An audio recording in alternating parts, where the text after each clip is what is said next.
What is shaking, everybody? It is a fresh dose of the Wind Up podcast for you this week.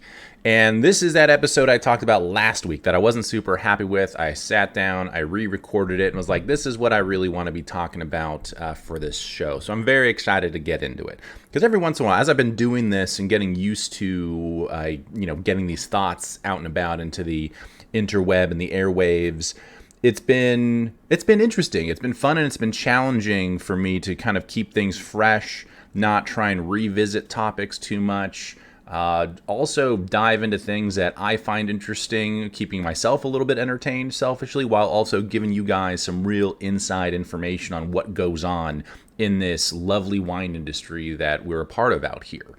And this episode, I really came to want to do this episode because we've been talking so much about just like wine business. We've been talking so much about this last harvest in 2023 and kind of what it means for this industry and how great it's potentially going to be. And in having started this podcast about late February, March, it's been almost a full year already. One thing that I didn't really do is talk about 2022 and these wines that you're going to start seeing coming out probably later this year and into, the coming months. This is a season that we've kind of mentioned here and there. We haven't really gotten into some of the dirty details of what that harvest really has to offer. There were definitely some challenges that were presented in it for us winemakers and what needed to happen. And I've been trying to wrap my head around how do we do this kind of vintage review thing. And it always kind of made sense to do it at the beginning of the year, especially doing like our 2023 wrap up, which if you haven't listened to it, please go check it out. But we never really got into 2022 last year and talked about that vintage. So we're going to dive into that and what to expect from these wines that are going to be coming out here sooner rather than later. In fact, some of you have already probably started to see some of these white wines come out. Maybe some lighter reds will be coming out this spring. And of course, the bigger reds and things are going to start getting bottled up here pretty quick. So we're going to dive into that. Before we get too far into it, again, thank you all so much for downloading, listening, subscribing to the show, whether it's through Spotify, Apple Podcasts, you're checking the videos out on YouTube, the social network formerly known as Twitter, aka X, the Instagram, the Book of Face, at MTGA Wines is where you can find us. Please keep liking, subscribing. A huge favor, actually, that I can ask of all of you who are listening is to go to, I think, both Spotify as well as Apple Podcasts and write a quick review or at least give it a rating. That's really going to help kind of beef up the search results so it's easier for folks to find the show. It's a huge driver of traffic and allows us to kind of spread the word and hopefully build the audience a little bit. So if you have a quick hot second wherever you're listening on this, or wherever you're listening, please go throw a review down and we'll thank you immensely for it. This has been just an absolute blast to do. So I think I try and say it at the beginning and end of every show that it's just it's so much fun to be able to do this and y'all's input. Also from the questions and answers that you got, the questions that you want answered during our Q&A episodes, the stuff that we can really incorporate into it to make this more interactive rather than just me talking at random at you about certain topics. It makes it a lot of fun on my end. So please keep doing all those things. I really appreciate it. All right, now without much further ado, let's get into it, shall we? The 2022 vintage. Now these wines, they've been in barrel now for over a year. They've been aging for a little over a year. A lot of the whites, rosés, and things have probably already been bottled up. Some of them have probably even been out and about and enjoyed at this stage. And the things that we've talked about, and you've been listening for a while, you've probably heard me reference 2022 a couple of times in terms of what that vintage has to offer. And I think it's going to be an interesting one. Actually, I know it's going to be an interesting one because of just what Mother Nature was doing. There's going to be kind of this huge dividing line in terms of what happened in that year and how both vineyard managers and winemakers reacted, and how that's going to affect the wines in the long term. I think what people are kind of focusing on is this massive heat wave. Now, we had a huge heat spike out here where it was, pushing 115 degrees for like 5 days straight. It was still hot on either end of that. It's definitely something that's abnormal for us. I mean, we're not afraid of those triple digits, but typically it lasts for like a day or two and then it cools back off into the 90s. That's not what happened.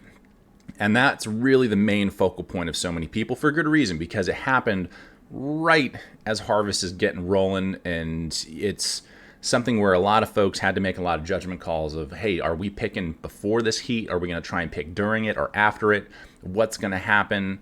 It was going to have some kind of large sweeping ramifications for everybody in the industry. It's going to be a very interesting year for that reason, because that's such a huge weather event that, and everyone made a different judgment call. And some people, I think, ended up doing what I would consider kind of the right thing. Others ended up kind of up a creek without a paddle because they might have made a wrong decision. Although, to each their own. Again, it's always a subjective.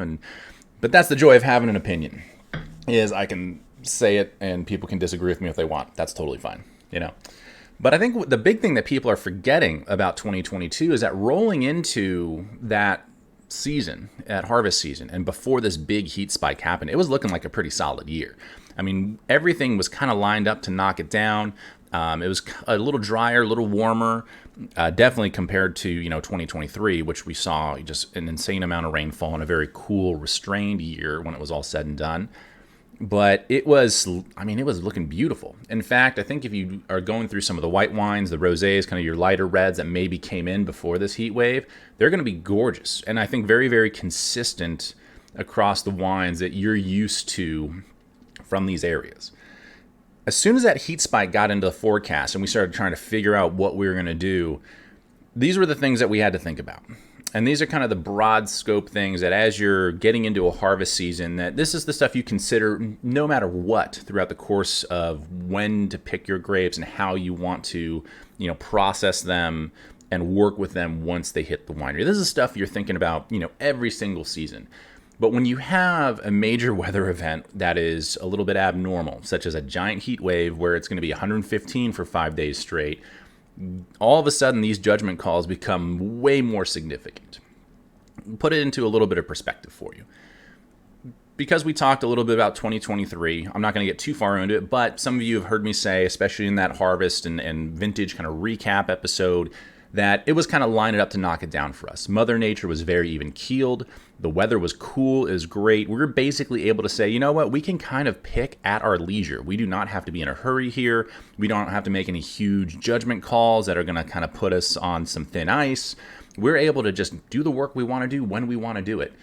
And that's the great thing about a beautiful season like 2023, is that it makes our job, it's still a lot of work, it's still very stressful, but at least there's kind of one big variable in Mother Nature that we just don't have to worry about nearly as much. We're always a little worried about it because until all the grapes are in at the winery, you never know what could happen. But for the most part, 2023, as far as the weather goes, was very unstressful, not stressful. It was very calm, cool, relaxed, as crazy as a harvest season can be. It was nice to not have to worry about that. In 2022, when you see that heat spike on the horizon, it's a different ballgame. And I remember talking to my dad about this because that year I was actually helping make all the wines for Anderson Conn Valley Vineyards Ghost Horse, as well as my own and some consulting projects. So there's a lot on my docket, which was an immense amount of fun. Definitely something different that, especially working for the family, I've not worked with my dad for, on a winemaking side of things, probably for, a couple of decades. Really it's kind of here and there. But day to day, like, working a harvest, that had not happened in a long time. It was interesting. But what we both were of this kind of same opinion. And we have very, very different styles of winemaking. Many of you, who've sat down or been to any of our tasting events, you've heard me tell these stories of, his kind of mentality and how he wants to make his wines. And mine is a very, very different style, very different mentality and how he wants to do things. But both of us had the same opinion when this heat spike was coming in, because we had all of our big reds yet to come in. I mean, that for us, that's all of our Merlot, it's all the Cabernet Franc, all the heavy hitters are still waiting in the wings. And we see this forecast coming in. We're like, all right, well, let's see if we can get these grapes in sooner rather than later, because we don't want to risk, them sitting out in that heat. They're just not going to do particularly well. Luckily, the vineyards we're working with, we had plenty of water. We could irrigate a whole bunch, about 115 degrees for that long. You're still going to be, fighting a raging forest fire, so to speak, with a garden hose. It's going to be it's going to be really tough to battle back from that. But in going out and walking through the vineyards, tasting grapes, looking at where they were at, things just weren't ready. They still tasted green. We did not have the physiological ripeness, the sugar content. I mean, everything was just still super feisty. And if we wanted to make, wine more akin to, what Napa was doing in the 70s, early 80s, or what Bordeaux has been known for, these kind of green, tannic, a little bit more intense, rough around the edges wines that need 20 years to age before they're good. Yeah, we probably could have picked some of those. But that's not the style that we go for out here. That's not kind of our, modus operandi anymore. That's kind of the way of the past, even for France these days. They're making riper wines than they ever have. So, we were of both of the opinion that, hey, we just got to wait this out. And we'll irrigate a whole bunch. We'll try and keep the vineyards in good of condition as we possibly can, given the heat. But we got no choice to wait. And the mentality was this. The mentality was, we either harvest early when we don't want to, and we make wine that is subpar to our standards. Or we wait and hope it gets better, and we survive this heat wave, and we make better wine. Or maybe that doesn't work, and we still make wine that's not up to our standards. It was kind of like, all right, we got nothing to lose here kind of mentality, which probably sounds a little crazy, but that's the judgment call we made. It was like, we either make the wine we don't want to make by harvesting early, or we hang tight and hope that there's an upside to this. And that was the judgment call we had to make. And it's like, well, hold on to your butts. Here we go. It's going to be a rough ride. And even before that, we had a couple of hot days where grapes had come in, and you're like, man, this stuff, it's looking a little, things are going to be a little rowdy this year. We kind of knew that this was a little bit of the vibe of the 2022 season as we were getting into harvest. But this was just like a kick in the pants, just boom. It was a mean right hook that Mother Nature threw our way in 2022. Now, for the rest of the valley, that's just kind of how we operated. Now, for the rest of the valley and a lot of Northern California, these are things that they also had to deal with, right? So now you have all these folks trying to make that same judgment call. And some folks that I know really well said, hey, we just, we're low on water as it is. The reservoirs are low. We're not going to be able to survive. We're already seeing some, raisoning out there. We don't want to sit through this heat wave, so we've got to bring stuff in. So there were people that were bringing stuff in just to make sure they could get whatever they could get before that heat wave rolled in. There were also folks that at a certain scale, for some of the big guys, you have to start picking at some point because you're managing not just when to pick, but also all the tank space and fermentation space you have back at the winery. So there is a little bit more of like a schedule of events that, like, once you get things going, you kind of keep plowing through, and maybe you make some small adjustments based on which vineyards are getting picked when, but at a certain point, you're just bringing fruit in, kind of no matter what the situation is. So that's for more of the bigger producers that have, these huge yields and dealing with more of a schedule of tank space and fermentation times and other things. Another conversation for another day, which we will definitely get into. And then you had, folks like us that were like, all right, well, we are willing to wait. And we'll wait as long as we can, because if we start getting through this heat wave and things start going south quick, we're going to do everything we can to get this fruit in. And luckily enough, there was only one vineyard that I was working with actually that year that we really saw that. Because this is the best part about this whole story and this little heat wave. I feel like I'm making a lot about this like 1 week's worth of weather. But man, it's farming. That's what we deal with. Mother Nature is the one who is driving this boat. And we are literally we're in the inner tube in the back, and every once in a while she cracks that whip and she sends you flying out into the water. And this was one of those years, you know what I mean? And I remember this because we're still working. We have some fruit coming in, but not a lot during that week. We're still managing fermentations. It's kind of a little bit of a breather for us. It's still crazy busy, but with not a lot of fruit coming in because of the heat wave, we kind of had some time to plan and prep and get stuff ready for, this onslaught that's going to be coming down the pipeline. And my dad and I are out on the crush pad, just kind of talking shop, having a Coors banquet beer. And he looks me dead in the eyes and is like, once this heat wave's over, it's going to rain. And this wasn't even in the forecast. He's like, it's going to rain. And I look at him and I go, yeah, probably. That's exactly what would happen. Why wouldn't it? This is going to be that year where, you get one curveball and the slider comes right behind it, and you just got to be ready to foul off that pitch and hope you get to see the next one. And sure enough, that's what happened. So this one vineyard that I was working with, where it's like, all right, we got to get this fruit in. That's where we had a lot of those, raisening issues. I mean, it was looking really rough before it was going to get to the winery. It was not going to get any better. The flavors, and the numbers and everything were just moving in the wrong direction. Very, very rarely do I rely on the numbers to make my picking decisions. It's always about flavor and texture and, my kind of perceived quality, I guess, which is a little bit old school, but I like doing things old school.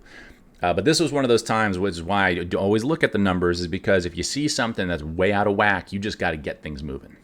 And luckily for this vineyard, the flavors were fine. They were in a good spot.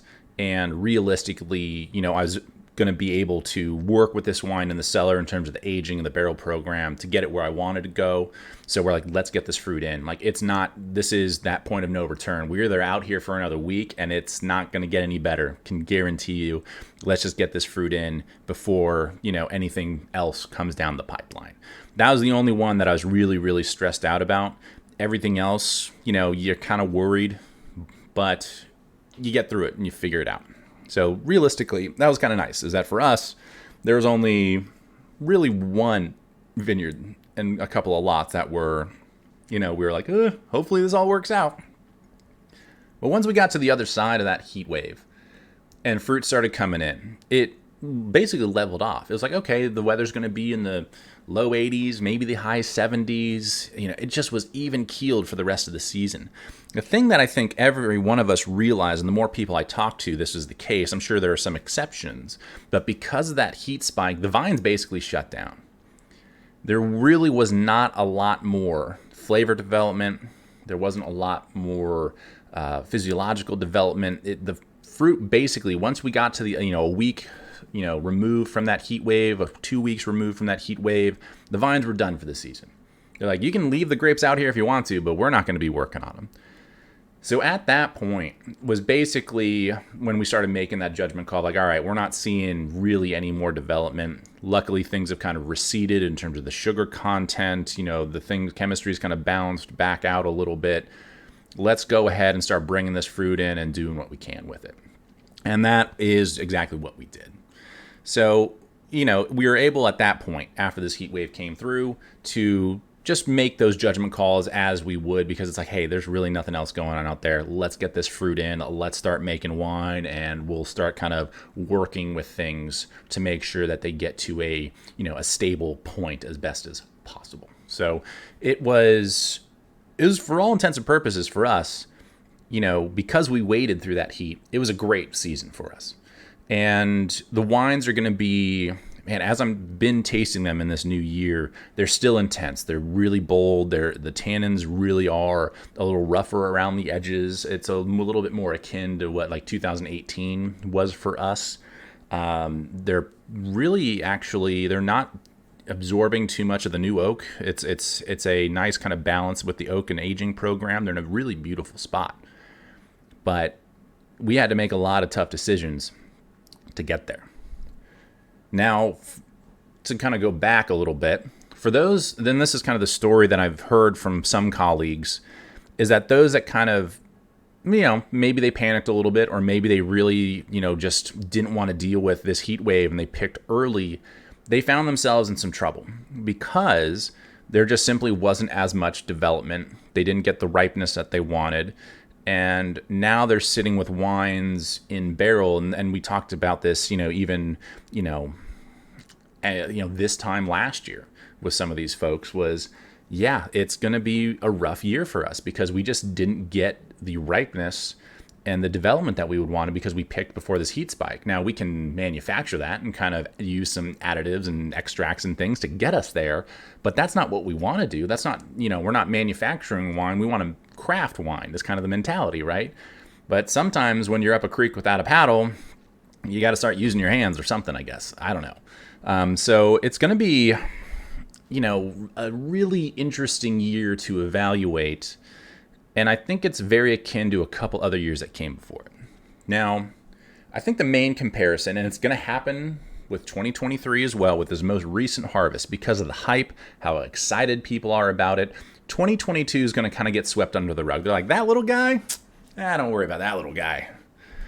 Because it was such a weird year and so many people had such a tough time getting through it that, we got through it. But there's this great golden child of a year that's kind of waiting in the wings now. And that's what people are going to focus on.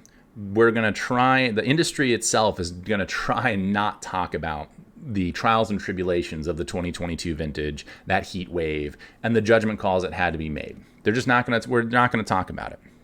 The same thing happened between 2011 and 2012. 2012 was such a great kind of golden child year. 2013 was the same. 2011 got panned critically. And, it was a tough sell for a lot of wineries as a result. One of the reasons why we don't get our wines rated or reviewed is I'm not going to submit something to get, trash talked by people. But that doesn't happen all that often, right? And all of a sudden you had these 12s that were like, all right, well, let's bypass, let's sell what we can of the 11s. And then the second 2012 is ready, we got to get that moving because there's just this negative aura around 2011, what it had to offer. Keep in mind that the 2011s are tasting phenomenal. They are, in my opinion, probably the ones that are truly great that people did a killer job with are some of the best wines of the last decade and a half. They are outrageously good. And any winemaker will tell you that, 100%. Most people in Napa in the industry will tell you that, which is our little insider like, oh, people don't like this one? Good, because we want to drink it. We are totally okay with that. But the same thing even going back to 1997 and 98. 1997, for those that remember, was the golden child vintage of the 90s. It was, you can't get these wines in your cellar soon enough because they're going to be that fucking good. That's what people really, they were like, this is it. And then 1998 came around, which is very akin to a 2011, cold, wet, rainy, very tough for people to work with and around because Mother Nature was being a pill. And as a result, it got panned. Hey, this 1998, ignore that. That is a bad vintage in Napa. Don't even bother with it. And, it got bypassed. And sure enough, the same thing happened to that. It's like, oh, the 98s are showing beautifully. And the 97s, frankly, fell apart a lot sooner than I think people imagined, which is interesting how that works out. It's why typically we tell you folks, hey, if you hear that Napa's having a bad vintage, pay attention. Because that's when you're going to get some really great wine that no one sees coming. It's going to be outrageous.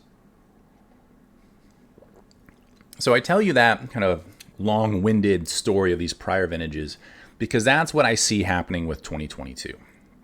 2022, it's going to be different. It's actually going to be the exact opposite because it wasn't this cold, wet, rainy year that caused problems. It was this hot, dry, heat wave year that caused problems. And it's something that, at least in my memory, we haven't had to deal with an extreme like that in some time. We've had some hot, dry years in terms of the drought seasons we've had from, basically 2012 all the way to 2016. We got a little bit of rain and then it still stayed pretty dry after that, 27 until 2023. Some years had a little bit closer to average rainfall. A lot of them didn't. That's why Northern California and Napa have been in this drought as long as we have, up until, really recently when, we have this bonkers rainy year that we did in 2023.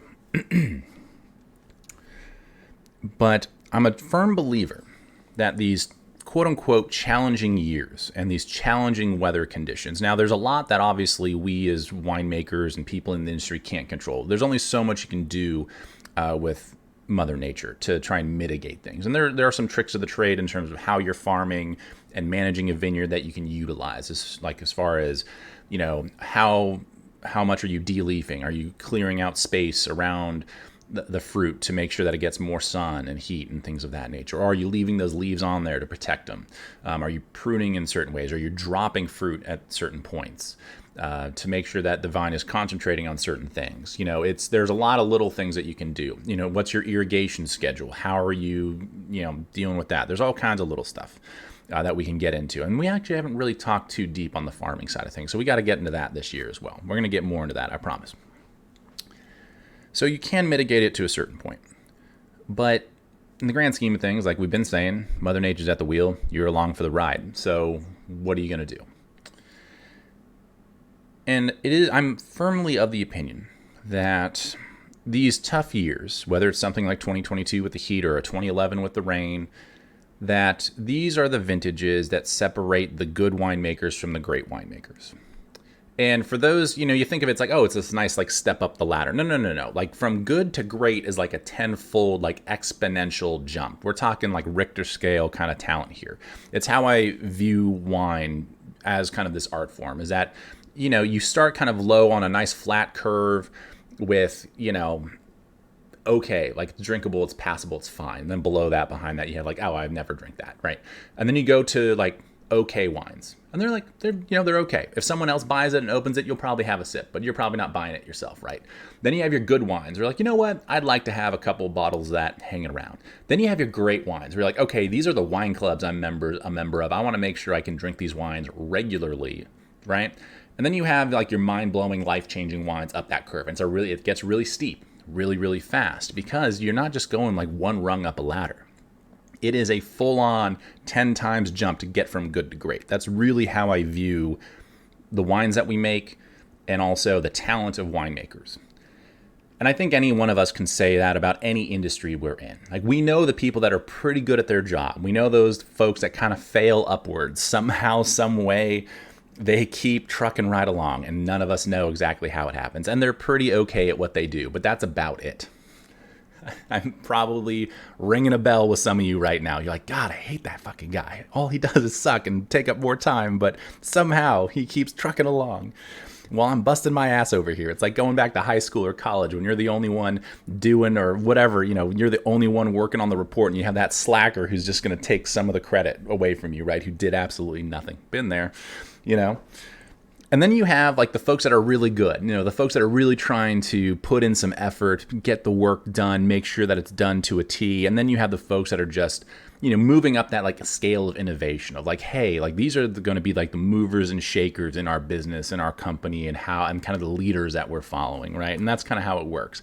And it's not just a next rung up the ladder. Like, it takes a lot of talent, a lot of effort to get up there. And that's really my view of winemaking in any of these challenging years, especially when you have to take into account Mother Nature, a variable that you are barely, if at all, going to be able to control or mitigate, right?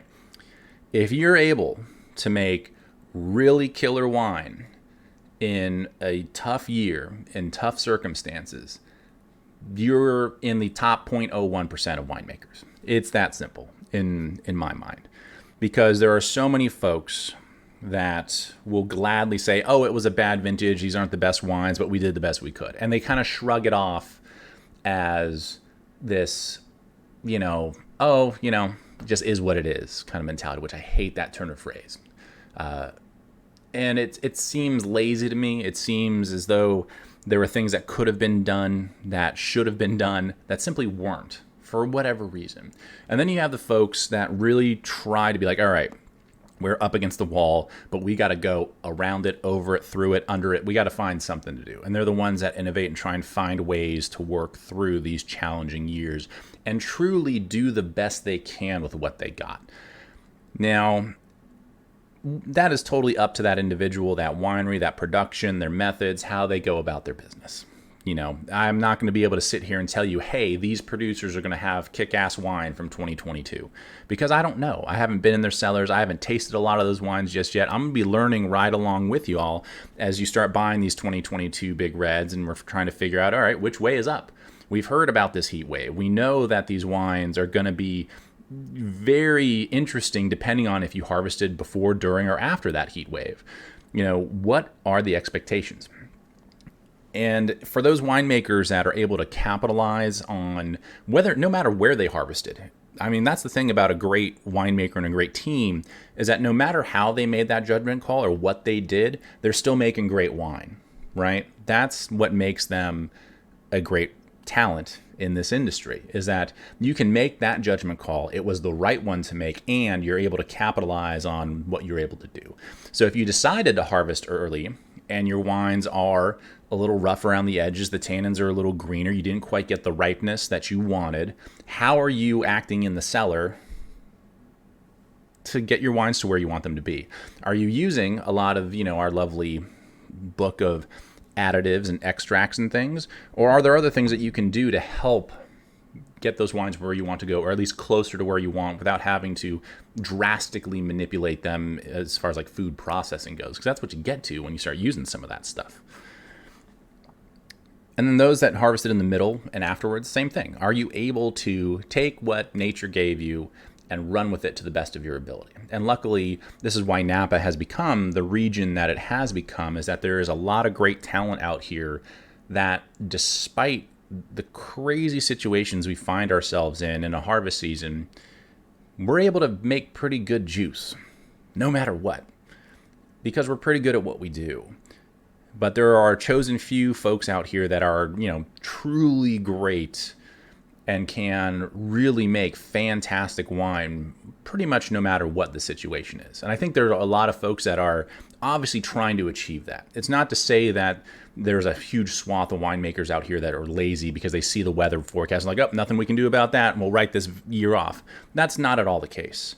But it is a learning process. This is a true trade skill type thing. You need the experience. You need to understand what it's going to take for you to mitigate some of those things that nature's throwing at you. I mean, that was the case for me in 2022. There were a lot of things that I had to adapt to and overcome, which made it an extremely fun harvest for me. I learned so much and got to do things and adjust, winemaking techniques to fit something that I had never dealt with before for multiple clients, because it was just such a weird, crazy year because of that heat spike. And that's the really cool thing about 2022, is that there's going to be some really awesome wines that come from it.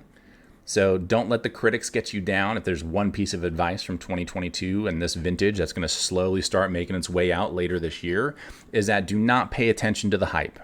Same thing with 2011, same thing with 98. These are years where it's like, get the wine, taste it for yourself, and decide whether or not it's worth it to you. Because there's going to be so many variables that we had to deal with that you're going to be dealing with all those as well, depending on when we harvested and how we made that wine over the course of the season.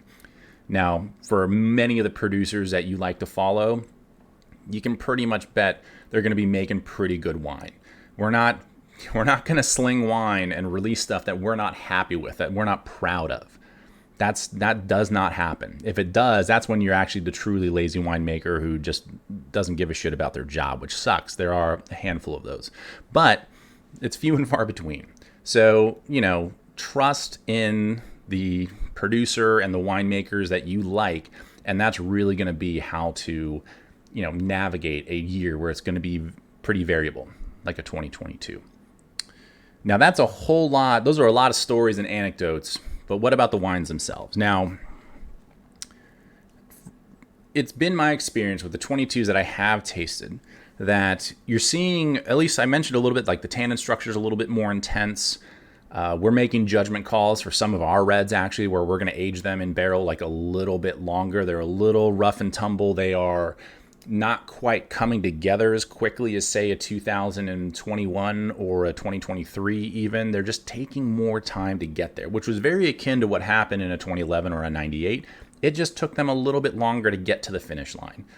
And I think that's what we can kind of expect somewhat from 2022, is that these wines are going to just need a little bit of extra patience, both on our part as we're producing them, but also once they make it out into the world.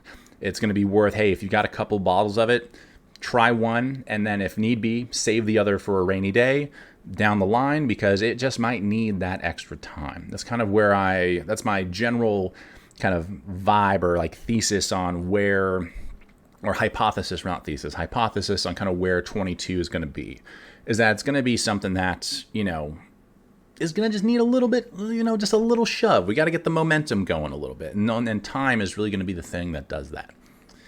In fact, this is what we were talking about. We were, catching the NFL games, over the weekend, and, you're hanging out at the bar, you run into colleagues and friends out here, and we're catching up about the harvest season and specifically how this last harvest is. We're not talking too much about the 2022s other than, shoot, we got to start getting ready to bottle these. We got blending sessions coming up. There's a lot of work on the 22s that we got to get done. It'll all happen in good time. We've been so hyper focused on the new stuff that it's time to go back and start working on the 22s.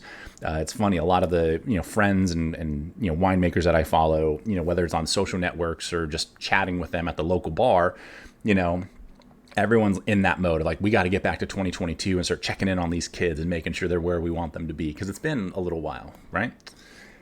And all of us I think everyone I've talked to so far is kind of the same opinion, where the 22s, once the wines are made and they're in the cellar, even going into January, February, March, they still needed some babying along. There's a lot of kid gloves being used to try and make sure that these wines really got on the track we needed them to be.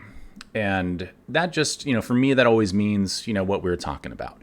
It's going to take a little bit more time for these wines to really show their true colors and the complexities and kind of those yum factors that we look for. It's just, you're going to have to be a little bit patient with 2022, which is totally okay. This is why wine is such an amazing beverage, is that it kind of has, every vintage and every wine kind of has this personality that you're working with. And that's been, everybody, everybody I've talked to is, yes, the 22s they're in a great spot, but man, they've been kind of like an angsty teenager the whole time. Like, they've just kind of been a pain in the ass, which doesn't mean it's going to be a bad wine, it just means it's a lot of work for us. But we lovingly do that to make sure that you all can drink really amazing wines once they finally come into your local restaurants, once they come in your club shipments, whatever the case may be. It is pretty funny how we're all kind of approaching the 22s. Everybody I've talked to has been that way, and it's all been at the local watering hole because we're all commiserating. Now that we've gotten through our, post-harvest hibernations and we're all waking back up in January to get this work done, we're all talking shop again, which is a lot of fun. Because it's interesting, as we all talk about 2023, because we're kind of comparing and contrasting a lot like we're doing in this episode of, one vintage to the next. As we are talking about 2023 within the industry, everyone is still like, it's been so easy. Like, things are done. I can do this kind of at my leisure. I don't have to worry. Like, things are just trucking right along. It's pretty funny, the personalities of a vintage and how they come to pass. And this 2022 vintage has been a feisty one. 23 is another one of those golden children that can do no wrong, and the wines are going to be fantastic from it. But I think 22 realistically is going to be a sleeper. There's going to be some really amazing stuff that comes from it, and there's going to be, you're going to have a little bit of patience with it. It's going to take some time for it to really shine and do the things that we want it to do as far as a beverage that we're enjoying, but it's going to get there. Believe me, the wines are tasting great. They are just taking their sweet ass time getting where they want to go, which is no problem. So that is a little insider track on the 22 vintage, and hopefully a little comparison to some of the prior vintages that, we talk about all the time. This is really kind of the mentality that we have out here in the industry, is that, a lot of the vintages, it's kind of a what have you done for me lately kind of mentality. And, for us as winemakers and professionals in wine, this is the stuff we talk about. Again, at our local watering hole, we talk about the challenges that we're facing, how the wines have moved along. Even as simple as, like 22, the MLs took forever to finish up. This year, they're already done. We can just start racking and doing things. It's like little things that we all just kind of understand within our industry of like, oh, it's a little easier and simpler this year. And last year was kind of a pill, and we just got to try and adjust and do the best we can with it. It's a very interesting vibe when we all start kind of coming out of this, December, January hibernation. We start going and watching football and catching up and talking about where our wines are at. It's, talking with, other colleagues about what their experiences are, what they're getting ready to bottle, what the blends are tasting like, and kind of the general kind of insider track of the theme of a particular vintage. And it really seems to be the case with 2022 that everyone is very optimistic about it, given what we had to go through to make those wines. But we're all of the opinion that it has been a challenge, and we've had to really put in a lot of work to make sure these wines are getting to where we need them to go. It has been a very fun vintage to work with, despite the challenges and the trials and tribulations. It's part of the reason why, personally, I love this industry, is because you have to adapt and overcome that stuff every single season. And that's what makes these wines so special and so unique, is we're trying to capture that and put it in a bottle and tell you that story of what went into making these wines. So, that was way better than the first time I recorded that. I got to tell you, I dove right into the first recording of this, which is why we posted a different episode last week. And I really just kind of dove into like flavors and characteristics and like the barrel programs. And I was a little bit more, I don't know. It read more like a tech sheet or tasting notes.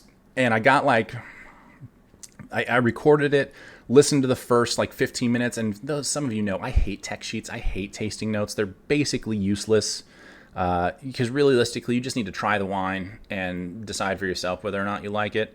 Those marketing departments that put those together, believe me, I've been a part of them. They do a good job, but there's nothing quite like experiencing it firsthand and how you utilize a wine in your day-to-day life.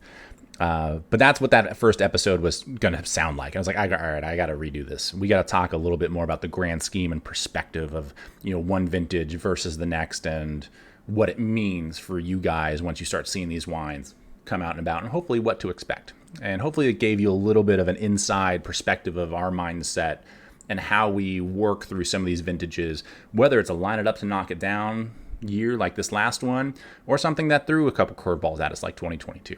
So thank you all so much for tuning in. As always, I appreciate you. Please remember to like, review. Again, the reviews are hugely helpful in getting the podcast kind of out further into the airwaves. So please make sure if you have a second to do that, we would greatly, greatly appreciate you for it. Be sure to follow us on all of our social networks, just at MTGA Wines, on the YouTube, Book of Face, formerly known as Twitter, Instagram. I think that's all of them. You'll find us. Thank you so much for tuning in. We will catch you next week.